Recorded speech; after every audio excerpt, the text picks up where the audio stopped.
Olá a todos e bem-vindos a mais uma videoaula do Safari da Estratégia. Meu nome é Fernando e hoje iremos falar um pouco sobre a escola do posicionamento.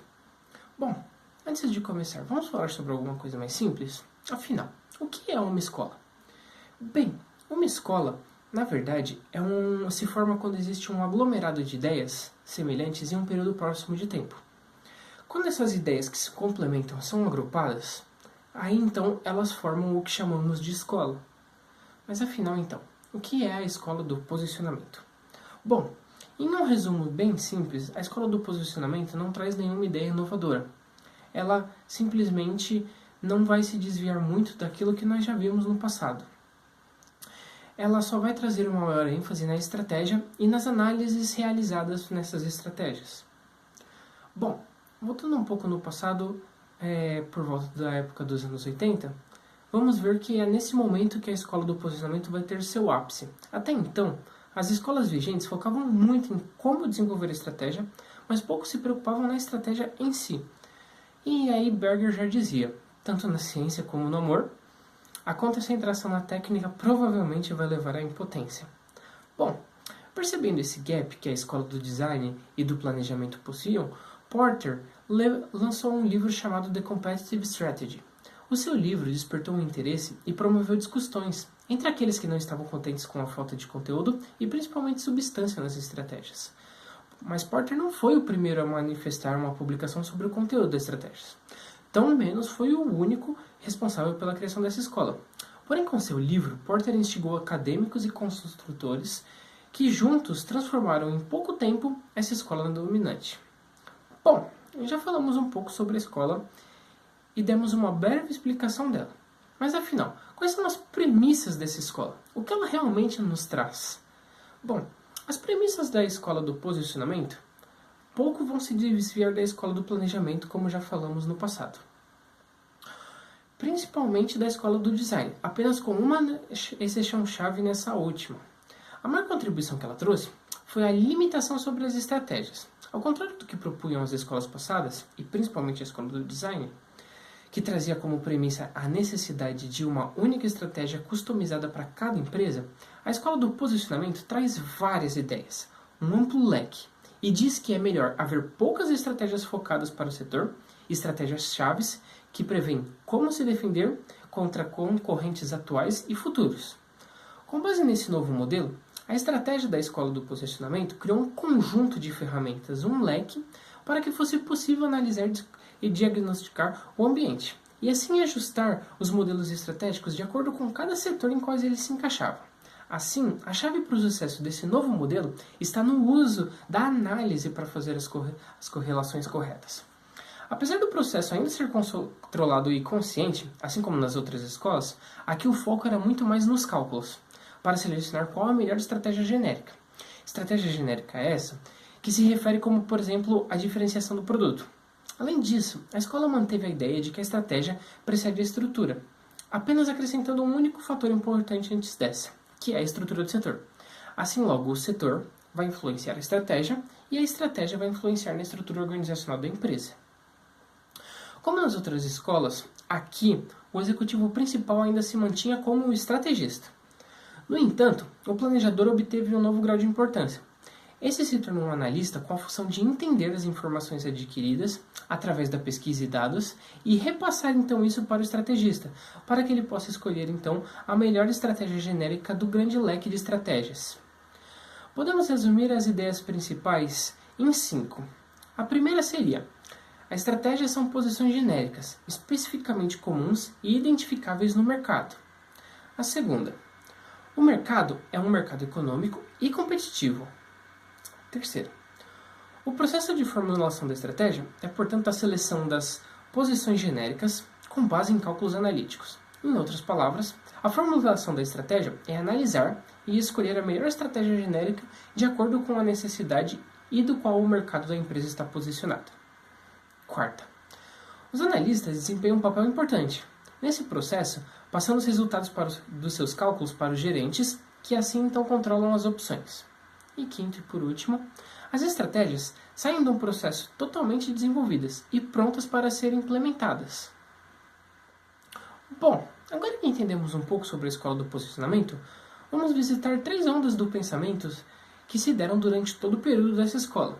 Iremos dividir essa onda em 3 capítulos, sendo o primeiro, as máximas militares, o segundo, a buscas por imperativos de consultoria e, por último, mas então não menos importante, o desenvolvimento de proposições empíricas. Bem-vindos de volta. Agora iremos iniciar o capítulo 2, na qual falaremos sobre as máximas militares. Bom, se nós formos pensar que a escola do posicionamento foca de fato na escolha da melhor estratégia de acordo com o contexto, ela é muito mais antiga do que podemos imaginar. Em um contexto estratégico, ela na verdade é a mais antiga que há. Os registros mais antigos encontrados datam há mais de 2.000 anos atrás e falavam sobre essa seleção da melhor estratégia de acordo com seu contexto. Que no caso destes registros se tratavam de estratégias militares. Bom, um desses escritos se refere até ao aclamado livro que ainda é atual no dia de hoje, A Arte da Guerra, escrito por Sun Tzu.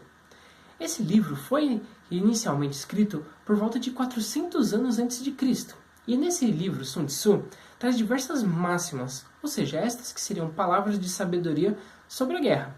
No livro de Sun Tzu, existem vários momentos em que suas máximas muito se assemelham com as ideias da escola do posicionamento, tais como a seguinte passagem: com muitos cálculos pode-se vencer, com poucos, não.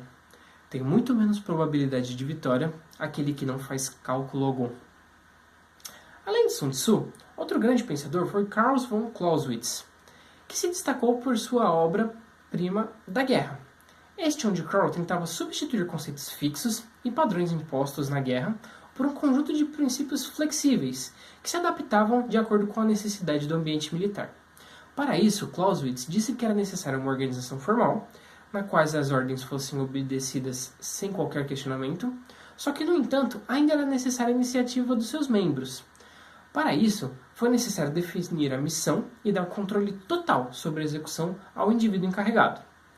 Clausewitz vai afirmar em seu livro que a criação da estratégia se baseia em encontrar novas combinações de elementos básicos utilizados tanto no ataque quanto na defesa.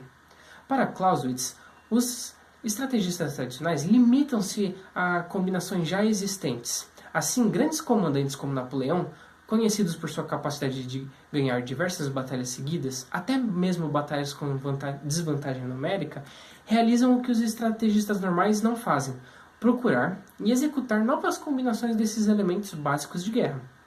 Com isso, podemos trazer os princípios da guerra de Clausewitz, que seriam: o primeiro, o objetivo. Toda operação deve ter um objetivo claro, decisivo e atingível. Segunda, a ofensiva. A ação ofensiva é necessária e, para atingir os resultados decisivos, ela permite ao comandante exercer a iniciativa e impor sua vantagem ao inimigo. Terceiro, a massa de força superior. A massa de força superior em relação ao inimigo deve ser utilizada no momento e no local certo. Quarto, economia de força. O uso correto das forças permite realizar a missão gastando o mínimo de recursos. Quinto, manobras. A manobra consiste em utilizar sua força de uma maneira que o inimigo fique em relativa desvantagem, sendo que isso requer uma grande agilidade e flexibilidade por parte da organização. 6. Unidade de comando. A unidade de comando prevê uma meta comum para toda a unidade, atingindo-a por meio de uma ação coordenada entre todos os participantes dessa unidade. 7. Segurança. Essa é a criação de medidas para evitar qualquer tipo de surpresa. Logo, a 8ª, surpresa, é o resultado de atacar seu inimigo quando e onde ele menos vai esperar. 9. A simplicidade. Os planos devem ser diretos e simples, com uma ordem concisa. Bom, existe muito a se tirar sobre a estratégia dos militares, mas é preciso ponderar sobre elas. Portanto, dessa primeira onda, na escola do posicionamento, podemos pensar que em maioria as máximas militares são óbvias. E essas máximas óbvias, muitas vezes, podem não ter até mesmo significado algum, ou até mesmo se contradizer a outras máximas. Por isso é necessário tomar muito cuidado. E é muito mais necessário ponderar e utilizar o princípio da escola do posicionamento, e selecionar qual é a melhor e a que faz mais sentido de acordo com o seu conteúdo. Bom, Agora concluímos a primeira onda da escola do posicionamento. No próximo capítulo, vamos ver a segunda onda, que aborda com maior foco os consultores e as suas estações estratégicas. Olá e bem-vindos de volta. Agora iremos iniciar o capítulo 2, que fala sobre a busca por imperativos de consultoria. Bom, com o começo da escola do posicionamento, que parecia ter sido desenvolvida exclusivamente para consultores por ter uma incrível praticidade que permite que o analista, apesar de ter pouco ou nenhum conhecimento sobre a organização ou negócio na qual ela está inserida, baste apenas olhar tabelas e analisar dados e então estratificar o melhor conjunto de estratégias genéricas para a empresa. Praticidade essa que fez com que diversas boutiques de estratégias nascessem, por volta da época de 70 e 80. Cada qual com um nicho de mercado conceitual para promover seus próprios conceitos de posicionamento. As boutiques aperfeiçoaram em muito as máximas militares das quais se utilizavam, apesar de, por muitas das vezes, as utilizarem com rigor excessivo, fazendo delas não máximas, mas sim imperativos. Nessa época, a busca pela participação do mercado se tornou o principal foco da maioria das boutiques. O Boston Consulting Group, tida como uma das mais bem-sucedidas boutiques de estratégia nesse período, promovia a participação do mercado como se fosse um suprassumo da estratégia, concentrando sua análise em duas técnicas principais, a matriz de crescimento e participação e a curva de experiência. A matriz de crescimento e participação, ou matriz BCG, como também é conhecida, é utilizada nas empresas que possuem uma grande gama de produtos e buscam alocar os recursos certos para diferentes produtos em diferentes estágios de participação do mercado. Conforme podemos ver, a matriz possui 4 quadrantes, os quais indicam o potencial de crescimento e a participação no mercado atual. Produtos com potencial baixo, mas com participação alta, são chamados de vaca leiteira. Em geral, a receita de suas vendas é maior que o investimento para a obtenção dessas vendas. Já os produtos com potencial baixo e participação baixa são chamados de cães. Nesse caso, o investimento para realizar a venda desse produto é igual ou maior do que a receita produzida por eles, ou seja, eles não dão lucro. Depois, nós temos os produtos com baixa participação de mercado e alto crescimento. Esses são chamados de crianças problemas. Esses exigem normalmente um investimento maior do que o produto é capaz de gerar. No entanto, com uma certa proporção de investimento utilizando para a compra de mercado desse produto, este passa por muitas vezes a se tornar uma estrela. Estrela essa que seria um produto com alta participação de mercado e alto crescimento. Este apresenta lucros e pode ou não gerar caixa para si mesmo. Porém, se permanecer líder durante um grande período de tempo, ele irá se tornar um grande gerador de caixa. A matriz BCG é a melhor utilizada por empresas com diversos produtos, em diversos estágios, pois eles se complementam. Como, por exemplo, as vacas leiteiras fornecem fundos para as crianças problemas, que com o passar do tempo serão convertidos em estrelas com esses fundos. As estrelas, com uma alta participação de mercado e um alto crescimento, garantem então o futuro e longevidade ao então se tornarem vacas leiteiras no futuro. O cão já não é necessário para a empresa, pois ele representa uma falha no momento em que crianças problemas deveriam se tornar estrelas. Agora vamos falar da curva de experiência. A curva de experiência traz a ideia de que quando há uma dobra na produção acumulada de um produto, há uma queda percentual fixa. Ou seja, se a primeira unidade custou R$10, a segunda, supondo uma taxa de 20%, irá custar 8. A quarta, 6,40 e assim por diante.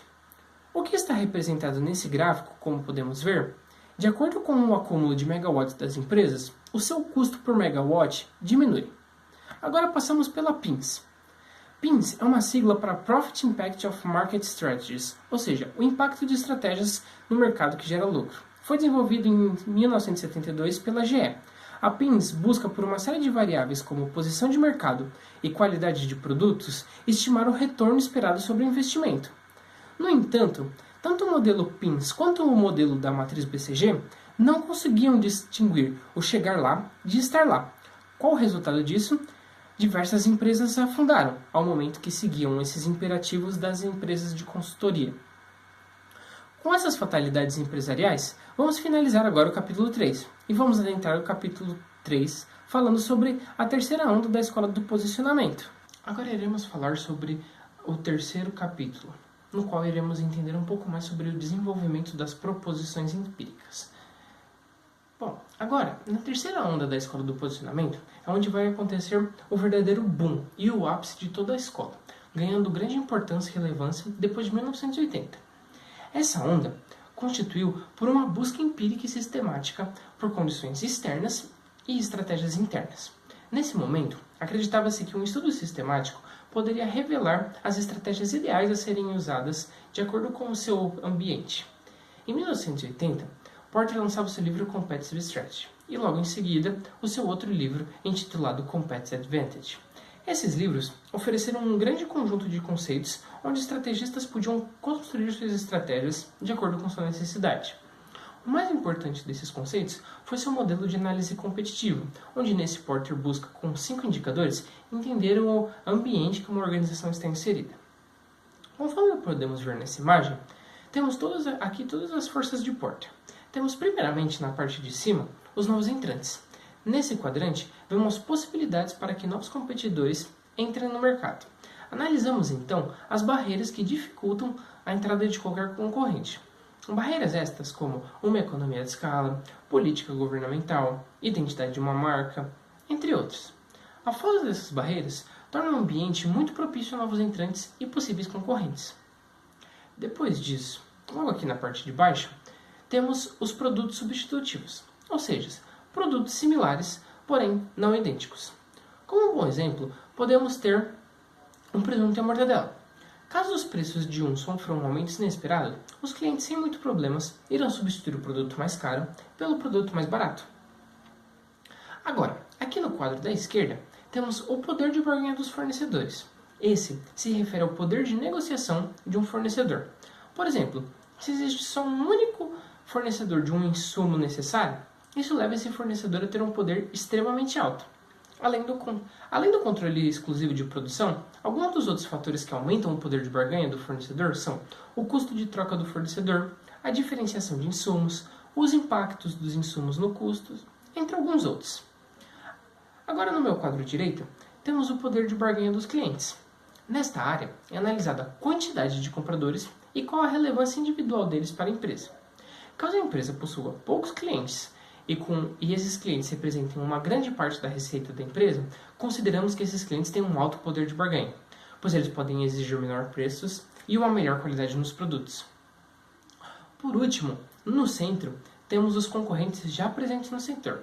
É aqui que analisamos a rivalidade entre as empresas. É aqui também que ocorre a convergência de todos os outros fatores a quais falamos. Aqui, as empresas competem para conquistar posições. Elas podem atacar umas às outras ou então tacitamente concordar em coexistir. Alguns fatores que levam a uma maior rivalidade são a diversidade de concorrentes, interesses corporativos, entre outros. Pensando nessas forças externas, pode-se pensar que existem milhares de estratégias. No entanto, Porter traz uma opinião diferente. Somente algumas poucas estratégias genéricas vão sobreviver ao longo prazo. Essa ideia, junto com as ideias de Clausewitz, é o que realmente vão definir a escola do posicionamento. Porter, em seu livro, afirmou que existem apenas 2 tipos básicos de vantagem competitiva, sendo esses a liderança em custo ou a diferenciação. A liderança em custo se refere à estratégia que busca produzir qualquer que seja o produto com a menor quantidade de gastos possíveis. E essa estratégia vai de acordo com o Boston Consulting Group, que vimos há pouco sobre a curva de experiência. Além de depender também de um rigoroso controle para limitar ao máximo as despesas necessárias. Ela também vai buscar os seus processos para melhor produzir e com um menor custo. Já a estratégia de diferenciação, o objetivo é criar um produto ou serviço único, com base à lealdade ao cliente. A empresa pode oferecer esse produto com uma qualidade melhor ou um melhor desempenho de acordo com a necessidade do cliente. Como algum exemplo, podemos pensar em marcas como a Ferrari, a Apple, entre algumas outras. Sendo que essas 2 estratégias também podem ser aplicadas com foco, fazendo que, por exemplo, uma empresa tenha um produto focalizado em uma estratégia de custos para um determinado grupo de clientes, enquanto na maior parte da sua operação vai ter um foco em diferenciação. Porter ainda avisa que é necessário tomar cuidado, por apesar de ser tentador ter o melhor dos 2 mundos, alcançar um custo baixo e um produto diferenciado é difícil, e diz que trabalhar nas duas estratégias ao mesmo tempo, a probabilidade de não conseguir nenhuma dessas duas é alta. Para as empresas que não conseguem desenvolver nenhuma das duas, Porter as dá o nome de stuck on the middle, ou atoladas ao meio. Em seu livro de 1965, Porter trouxe também uma nova ferramenta, na qual chamou de cadeia de valor. Como podemos ver na imagem, Porter sugere que essa empresa pode ser desagregada em atividades primárias, como exemplificado na parte de cima, e em atividades de apoio, como exemplificadas na parte de baixo. As atividades primeiras dizem a respeito ao fluxo de produtos, passando desde o recebimento da mercadoria até o marketing e vendas e logística de saída. Já as atividades de apoio existem para, como o próprio nome já diz, apoiar as atividades primárias e incluem processos ali como recursos humanos, infraestrutura, desenvolvimento tecnológico e etc. Para Porter, a cadeia de valor é uma forma sistemática de analisar todas as atividades da empresa e como elas vão interagir sobre si. Agora, para entender todos os tipos de pesquisa que foram realizadas durante a escola, o autor vai agrupar todos os estudos em 4 grandes áreas. Sendo essas áreas: a primeira, a pesquisa estática única; a segunda, a pesquisa de agrupamentos estáticos; a terceira, a pesquisa dinâmica única; e a quarta, a pesquisa de agrupamento dinâmico. A pesquisa estática única vem a englobar a maior parte das pesquisas realizadas nessa escola, pois é nesse grupo que se encontram as estratégias genéricas e que procuram encontrar as condições do setor que as favorecem. Nessa pesquisa também são consideradas a eficácia das estratégias por si só. Agora, a pesquisa de agrupamentos estáticos tem aqui o foco das suas pesquisas no agrupamento de fatores estratégicos, ou seja, a combinação das estratégias integradas. Normalmente, agrupando os casos de estudos em grupos como empresas nacionais, empresas internacionais, entre os mais diversos outros. A pesquisa dinâmica diz respeito às mudanças dinâmicas e mudanças mais significativas, não frequentes, como, por exemplo, um grande avanço tecnológico ou um ataque competitivo, e também busca analisar como responder a essas mudanças de maneiras diretas, como um meio de resposta. Como, por exemplo, uma empresa vai poder anunciar a construção de uma fábrica para afastar um concorrente. Já a pesquisa dinâmica de agrupamentos tem aqui o caso mais difícil para a pesquisa, e assim não é surpresa que essa área tenha recebido uma menor atenção. Aqui vão se encontrar os casos de dinâmica de grupos estratégicos e a evolução dos setores e as ascensões das quedas da concorrência. Agora, eu vou passar a palavra ao meu colega Caleb, que vai nos falar um pouquinho mais sobre as críticas feitas a essa escola. Caleb, é com você. Bom, como vocês podem ver, parece que a escola do posicionamento trouxe muitas coisas positivas. E é verdade. Só que também ela repete muitas coisas que a escola do design e a escola do planejamento fazia. E isso levanta muitas críticas. Por exemplo, ela separa totalmente a teoria da ação. Então Porter defende que os analistas que fazem as estatísticas, eles mandariam simplesmente as ordens e as pessoas teriam que fazer essas ações que estavam descritas nessas estratégias que foram criadas. E isso levanta um questionamento muito grande, porque até a escola do planejamento fala que se fizer todas as coisas com base na teoria das coisas que já aconteceram e estudos de coisas que já passaram, há um grande risco de dar errado no futuro. Então, Hamel fala que o segredo sujo da estratégia é que não existe uma teoria para se fazer uma estratégia. Ela tem que ser estudada, vivida e passada. Porque não existe uma base ou um sistema único que faça com que aquela estratégia dê certo. Então, se pessoas que só analisam e tornam a estratégia uma coisa muito quantitativa, isso faz com que ela não dê certo. Então, a crítica ela é feita em cima da preocupação com o foco, o contexto, os processos e a estratégia em si. Primeiramente, vamos começar pelo foco. O foco ele é estreito e totalmente voltado para o econômico. Então, Porter, como ele focava no econômico e era um cara que gostava de quantitatividade, Ele deixava muitas vezes de lado o político e o social, ou até aqueles fatores que eram econômicos não quantitativos. E assim, isso fazia com que a estratégia ela fosse condicionada. Até porque, na liderança em custo, é muito mais fácil você coletar dados quantitativos do que, por exemplo, na diferenciação. Então, essa é uma crítica muito forte que se faz à escola do posicionamento. Até porque no livro de Porter nunca se cita a palavra política. E nós sabemos que é lógico que dá para fazer uma estratégia voltada só na diferenciação. E nós sabemos que não é só coisas quantitativas que fazem a diferença numa empresa. Nós hoje temos o exemplo, por exemplo, da Apple, que tem a sua diferenciação e consegue criar um valor muito grande e não muitas vezes focado no econômico. Então essa é a primeira coisa que eles criticam na teoria da escola do posicionamento, que o foco sendo sempre no econômico, isso faz com que a estratégia seja tendenciosa. Nossa, deitei. Vamos à segunda crítica. A preocupação em relação ao contexto. Há uma grande diferença que é tratada entre uma indústria e um mercado que já está consolidado e um mercado e uma indústria que eles chamam, né, onde as coisas ainda não estão tão firmadas.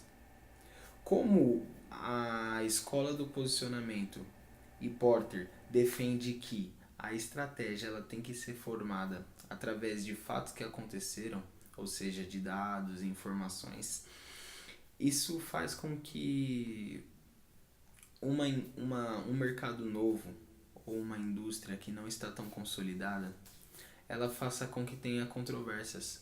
Até porque onde você tem empresas grandes e empresas consolidadas já nesse mercado, é fácil você ter uma análise e saber que medida tomar. Só que no mercado novo, onde é agitado e que as pessoas elas têm que fazer as coisas com mais rapidez porque elas não sabem o que vai acontecer ainda perfeitamente, isso é mais difícil de bolar uma estratégia. Então aqui há uma grande contradição em relação ao contexto, porque da mesma forma em que a escola do posicionamento ela fala sobre você usar os dados, usar as teorias para criar a sua estratégia, quando você tem essa carência de dados e de teorias, você é induzido a agir rapidamente para que você não seja passado para trás. E isso é uma dualidade grande, onde você pode fazer a segunda crítica, que seria em relação ao contexto. Então, como fechamento da escola do posicionamento, ela sim foi muito importante para toda a estratégia. Com base em teorias que criou muitas ferramentas positivas e estudando aquilo que já aconteceu e o ambiente externo para se definir uma estratégia. Mas a estratégia é muito mais rica do que isso. Precisa sim de experimentos empíricos e de opiniões de pessoas que estão atuando ali naquele problema que você quer solucionar. Então, a estratégia não se resume só em teorias e definições estudadas, mas sim definições vividas. E já dizia, né, em uma estrofe Bill Andrews, que um economista ele viu imediatamente o problema e ao invés de cometer falhas empíricas, ele disse: o elefante, com toda a sua grandeza, fica muito mais bem explicado em um gráfico com curvas. Muito obrigado.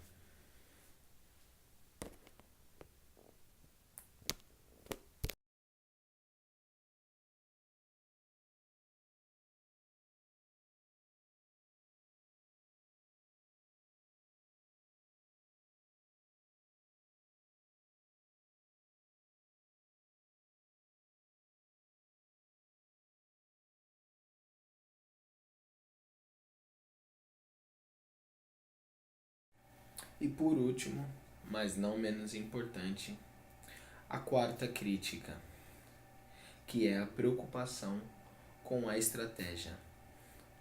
Como era definido por setor o que a empresa faria, né, a estratégia que ela tomaria, isso fazia com que as empresas ficassem muito presas a um só segmento. E isso faz com que elas não tenham a liberdade de ousar ou experimentar coisas novas. Até porque a estratégia ela era genérica e era uma só para todas. Então, casos como o da Honda, que foi muito criticada quando apareceu, porque a Honda ela queria um novo estilo de moto, né? Que seria para pessoas andarem normalmente e tudo mais. E na época a moto era vista como uma coisa de roqueiro, aquele cara que usa capa de couro e tudo mais. Então a Honda chegou para desmistificar isso e foi muito criticada porque não era a estratégia que era usada, não era a estratégia genérica. E a Honda mostra que quebrando isso você consegue entrar em novos nichos e explorar novos mercados. Então a estratégia, sendo desse jeito muito definida, muito genérica, isso faz com que a empresa perca algumas oportunidades e deixe de explorar novos mercados no qual ela poderia ganhar ainda mais espaço e ganhar ainda mais longevidade no seu ramo. Terceira crítica, em relação à preocupação com o processo. Essa é muito simples e já foi retratada um pouco anteriormente. Porter e a escola do posicionamento, eles defendem que os analistas e estatísticos eles são responsáveis por criar as estratégias e passarem ela para frente para que outras pessoas executem. Isso causa um conflito muito grande. Por quê? Porque eles não têm a definição empírica daquilo que eles estão falando. Eles estão se baseando só em teorias e estatísticas. Eles não estão fazendo porque eles sabem daquilo que eles estão falando e não têm aquela vivência. Então, a crítica feita é que quando você fala só sobre a teoria, sobre aquilo que você estudou, mas não viveu, isso pode ser que a sua estratégia foi mal estruturada. Além de que as pessoas que vão executar essas tarefas e só tem que executar, não podem nem questionar por que essa estratégia Espero que tenham gostado da aula. Se sentem usadas. Muito obrigado pela sua companhia e tenham um ótimo dia.